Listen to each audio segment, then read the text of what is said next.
Welcome to the deep dive. We're plunging today into that fascinating place where ancient texts meet modern science.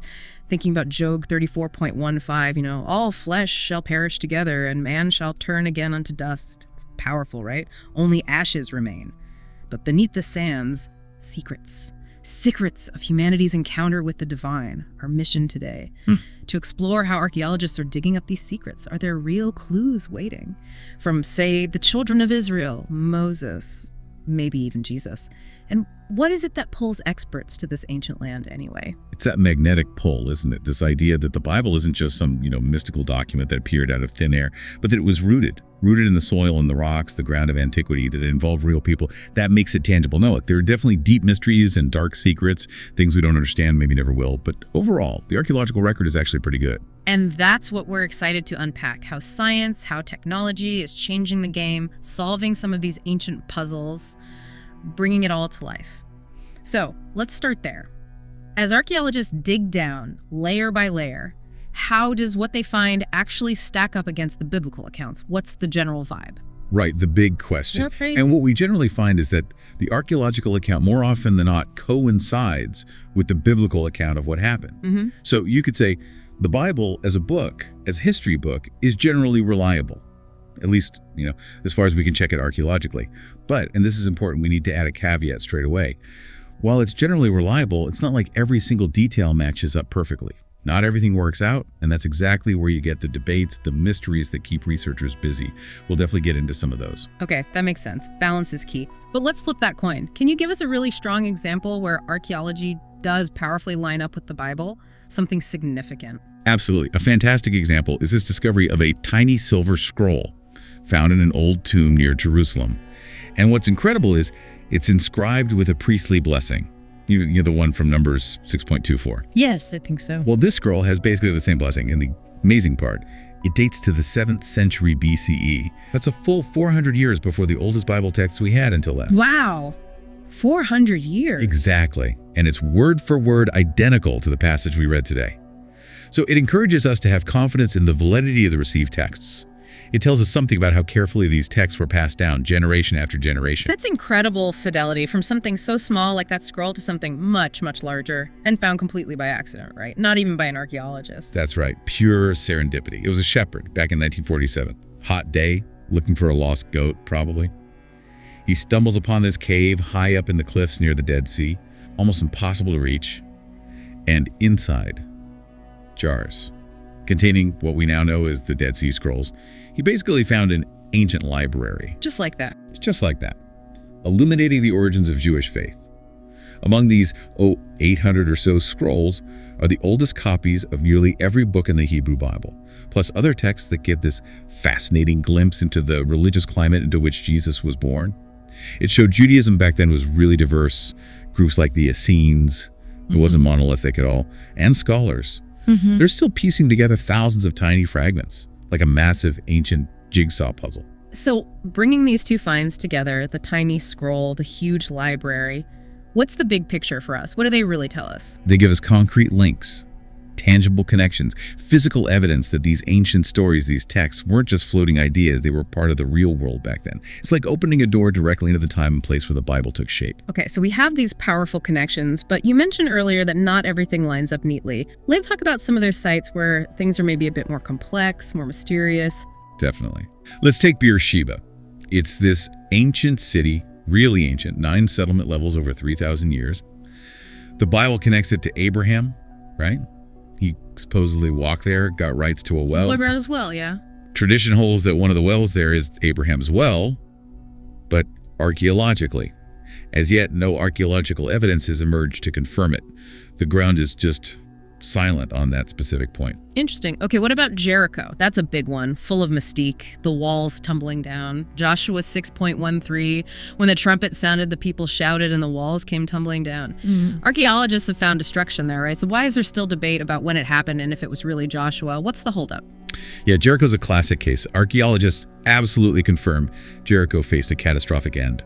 Multiple times, actually. The problem is linking a specific destruction layer with certainty to the biblical time frame for Joshua. You find evidence of destruction, big fires, collapsed walls, but dating those layers using things like radiocarbon dating doesn't always match up neatly with the traditional chronology. The dating. Exactly. So did a catastrophe happen? Yes. Was it Joshua's conquest as described? That's where the debate still rages. Right. Okay, moving north a bit, Capernaum, often called Jesus' home base on the Sea of Galilee. Lots of miracles supposed to have happened there.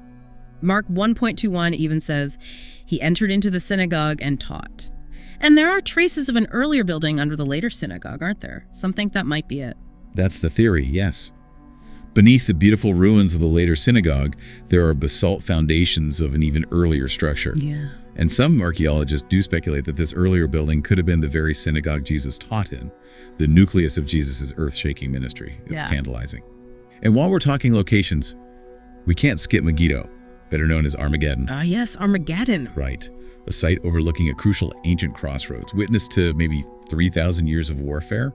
And Revelation 19 talks about that final epic battle happening right there. Kings of the earth gathered together to make war. Powerful imagery tied to a real place. Definitely. Okay, let's turn to Hazor, another key site in the Old Testament. Joshua was supposed to have destroyed it with fire. What's the story there, archaeologically speaking? Right, Joshua's 10.10, he burnt Hatzah with fire. And when Yigal Yadin excavated Hazor, he did find these telltale layers of ash, really thick layers. He concluded that yes, a devastating fire wiped out the huge lower city sometime around 1200 BCE. He strongly believed it was Joshua. Okay, so that sounds like confirmation. Well, yes and no. The fire is there. But the broader picture, the universal consensus among archaeologists today is that the conquest wasn't this single sweeping campaign by one leader, Joshua. It was probably more gradual, more complex, different groups settling localized conflicts. And again, the dating of specific destruction layers across Canaan doesn't perfectly fit the rapid conquest model. So parts of the Joshua story seem historical, but other parts are very problematical from an archaeological point of view. End quote. But Hazor has another layer. Fast forward a bit, 1 Kings 9.15 says King Solomon rebuilt Hazor. Yadin suspected Solomon's royal archive might still be buried there, and his successor, Amon Bentor, is actively looking for it. Solomon's archive. Seriously. They've actually found cuneiform tablets, like a letter addressed to the king of Hazor. Bentor says it demonstrates to us that there is an archive under our feet somewhere. Imagine finding that. It could be sensational. Potentially the great archaeological find of the century. Wow, fingers crossed for that. From potential archives to a dramatic fortress, Masada. Josephus tells that incredible, tragic story of 960 Jewish rebels choosing mass suicide over Roman slavery. Let our wives die before they were abused. Chilling stuff. What did Yadin find when he excavated Masada? Yadin's dig at Masada was fascinating because it yielded evidence that seemed to both support and contradict Josephus. On the one hand, he found 11 pottery shards, little ostraca, inscribed with names. This seemed to match Josephus's account of the rebels drawing lots to decide who would kill the others. That was a huge moment for Yadin. Wow, like the actual lots. Possibly. It fit the story perfectly. But then came the disappointment. He only found about 25 skeletons, nowhere near the 960 Josephus mentioned. So that discrepancy means unanswered questions and mysteries still persist. Does the story reflect historical reality in every detail? That probably should remain an open question. It shows how archaeology gives us pieces, but not always the whole puzzle. Let's shift focus now to the people doing the digging, the pioneers who really shaped this field. Oh, absolutely. We have to start with Sir William Flinders Petrie, an eccentric British surveyor, to put it mildly. Someone called him a bit of a nut. Apparently, on his first trip to Egypt, he measured the pyramids whilst wearing a ballerina's tutu. A tutu? Seriously? Yeah, that's the story. But despite the quirks, he was a genius. He made two absolutely revolutionary contributions in the Holy Land. First, he recognized that those mounds, those tells, weren't just hills. They were layers of ancient cities, built one on top of the other. And second, his real breakthrough, sequence dating, using pottery. He figured out that pottery styles changed over time in predictable ways, so you could collect sherds, put these in a sequence, and get a relative dating. It became the most important tool for dating ancient Near Eastern archaeological levels, the absolute foundation. So he basically invented systematic digging based on layers and pottery. Pretty much. That's why he's called the father of Palestinian archaeology. And another quirky detail, when he died, he actually had his head removed and preserved, wanted his brain studied. Okay, definitely eccentric. So Petrie laid the groundwork. Who built on that? You hear William Foxwell Albright's name mentioned a lot, the pivotal figure in 20th century biblical archaeology. Albright was crucial. He refined Petrie's methods. He was this master historian, an incredible intellect with an encyclopedic knowledge of the Bible and fluency in all the ancient languages. He could synthesize huge amounts of data. His work was meticulous, precise, became the standard. And his core belief, his mantra really, was that archaeology and the Bible belonged together, that you could not separate them. He felt they illuminated each other. And then there's Yigal Yadon. Different background entirely, right? An Israeli war hero, famous general, who then became an archaeologist. How did he approach it? Yadin was larger than life. A national hero, first for his military achievements, then for archaeology, especially Masada and Hazor. He brought that military background to his digs. Known for the militaristic way he ran his digs, commanding armies of excavators. Yeah. And he really pioneered using masses of volunteers. Huge numbers of people from all over the world came to dig with him. He was incredibly charismatic. And speaking of volunteers, Eric and Carol Myers, they actually spent their honeymoon digging at Masada with Yadin. That's dedication. Or maybe just a very unusual honeymoon. It certainly was a romantic quest for their biblical roots, as they put it. They got hooked on Yadin's vision. They believed deeply that the best way to truly engage in the past was to get dirty and down in the trenches and feel it. And did their passion lead to finds? Oh, absolutely. Really notable discoveries. In 1981, they found the Ark of Natin. It was a fragment of an ancient ark, by far the oldest ever discovered. Got a cousin to the Ark of the Covenant. And talk about timing, the very same day they announced the find, the movie Raiders of the Lost Ark opened in theaters. No way. Yes. It propelled biblical archaeology into the mainstream like never before. Pure coincidence, but amazing publicity. And then later, in 1987, at a site called Sepphoris, they uncovered this stunning mosaic floor. It featured the face of a woman. Exquisite features, mesmerizing beauty, hidden for 1,700 years. Right. Her identity is a complete mystery. So she became known as the Mona Lisa of the Galilee, a beautiful enigma from the past. Incredible stories. Okay, let's bring it up to the present day and look ahead. How has technology really changed the game recently? Oh, it's transformed the field.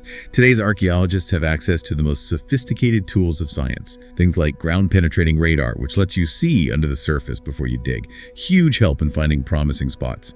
And then there's the potential of DNA research facilities, analyzing ancient human remains. Bones contain genetic clues about origins, migrations, relationships, stuff we couldn't have dreamed of knowing before. And I gather computers are maybe the biggest game changer of all. How are they letting us almost literally walk through history?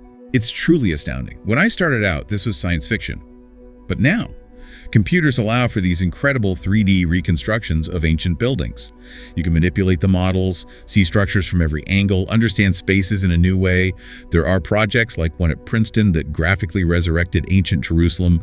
You can virtually descend into a long-lost Jerusalem that previously could only be imagined. So you can actually explore the ancient city. Exactly. You can walk in the very footsteps of patriarchs and prophets, kings and common men and Jesus within these digital worlds. It offers a completely fresh perspective. So we've got radar, DNA, amazing 3D models.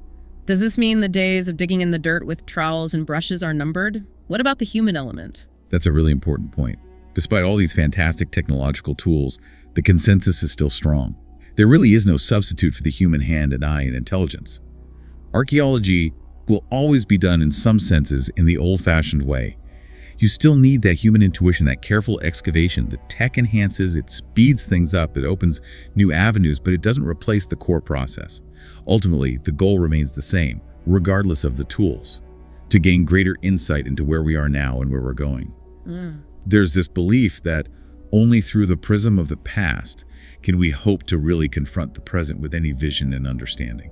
What a fascinating journey. We've covered so much ground, from ancient texts to cutting-edge tech, from eccentric pioneers to modern discoveries. It's clear biblical archaeology is this incredible mix of science, passion, and, yes, enduring mystery. It gives us these tangible links to the past, sometimes confirming, sometimes challenging what we thought we knew. Exactly. And maybe the deepest mysteries, the core spiritual truths of the Bible, will always remain beyond the reach of archaeology. That's probably as it should be. But the ongoing search, the digging, the analysis, it constantly enriches our understanding of the human story. It connects us to those real people who lived in that world thousands of years ago. So here's a thought to leave you with. If these incredibly powerful stories from our past are literally rooted in the ground beneath our feet, What hidden histories, what forgotten stories might still be waiting just below the surface of our own modern lives, waiting for us to uncover them?